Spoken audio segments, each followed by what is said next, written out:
জমে উঠেছে ত্রয়োদশ জাতীয় সংসদ নির্বাচনের প্রচার প্রচারণা। প্রার্থীরা ভোটারদের দিচ্ছেন নানা প্রতিশ্রুতি। রাজধানীর উত্তরার বিভিন্ন এলাকায় নেতাকর্মীদের নিয়ে গণসংযোগ করেন ঢাকা 18 আসনের বিএনপি মনোনীত প্রার্থী SM জাহাঙ্গীর হোসেন। এ সময় জয়ের ব্যাপারে আশাবাদী বলেন তিনি। আমি যেমন আমার সন্তানকে নিয়ে চিন্তা করি, তার সামাজিক নিরাপত্তাটার কথা চিন্তা করি, এই ঢাকা 18 আসনের প্রতিটি জনগণ আমার বাবার মতো, আমার সন্তানের মতো, আমার পরিবারের মতো। কাজে সামাজিক নিরাপত্তাটা যদি আমরা দিতে পারি তাহলে সমাজ থেকে অনেক অপরাজনীতি, অপকর্ম এবং দুঃশাসন এমনি দূর হয়ে যাবে। কাজে আমাদের সামাজিক নিরাপত্তাটা খুবই জরুরি।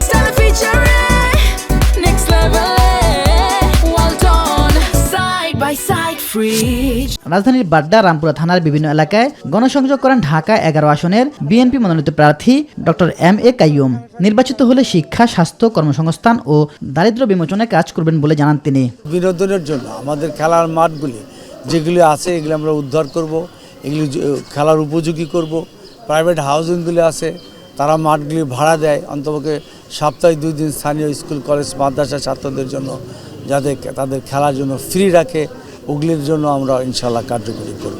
অন্যদিকে ঢাকা 16 আসনের ধানের শীষের প্রার্থী আমিনুল হক নেতাকর্মীদের নিয়ে মিরপুরের বিভিন্ন এলাকায় গণসংযোগ করেন। এ সময় ভোটের দিন ভোটারদের কেন্দ্রে যাওয়ার আহ্বান জানান তিনি। দেশি বিদেশি ষড়যন্ত্রের মাধ্যমে তারা দেশের ভিতরে একটি অস্থিতিশীল পরিবেশ তৈরি করার চেষ্টা করছে, কারণ তাদের উদ্দেশ্য হচ্ছে ভিন্ন। তারা চায় না আগামী 12 তারিখ নির্বাচনটি সুষ্ঠুভাবে হোক। তারা চায় নির্বাচনটিকে কিভাবে বানচাল করা যায়, কিভাবে নির্বাচনকে পিছিয়ে দেওয়া যায়, এটা হচ্ছে তাদের ষড়যন্ত্র। ঢাকা 15 আসনে প্রচারণা চালিয়েছেন বিএনপি মনোনীত প্রার্থী শফিকুল ইসলাম খান মিল্টন। এ সময় ভোটারদের ব্যাপক সাড়া পাচ্ছেন বলে জানান বিএনপির এই প্রার্থী।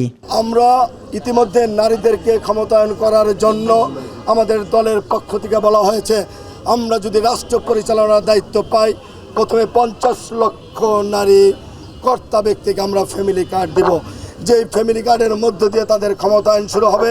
এদিকে রাজধানী ফার্মগেট এলাকায় গণসংযোগ করেন ঢাকা 12 আসনের স্বতন্ত্র প্রার্থী সাইফুল আলম নীরব। এলাকা আমি এমপি হতে পারলে এই এলাকায় আমি মাদক মুক্ত করব, এই এলাকায় আমি সন্ত্রাস মুক্ত করব, এই এলাকায় আমি চাঁদাবাজ মুক্ত করব, এই এলাকায় আমি একটা সামাজিক বন্ধন করে তুলব যেখানে সবাই মিলেমিশে একত্রভাবে বসবাস করতে পারবে। ইলিয়াস মাদবর, মাই টিভি, ঢাকা।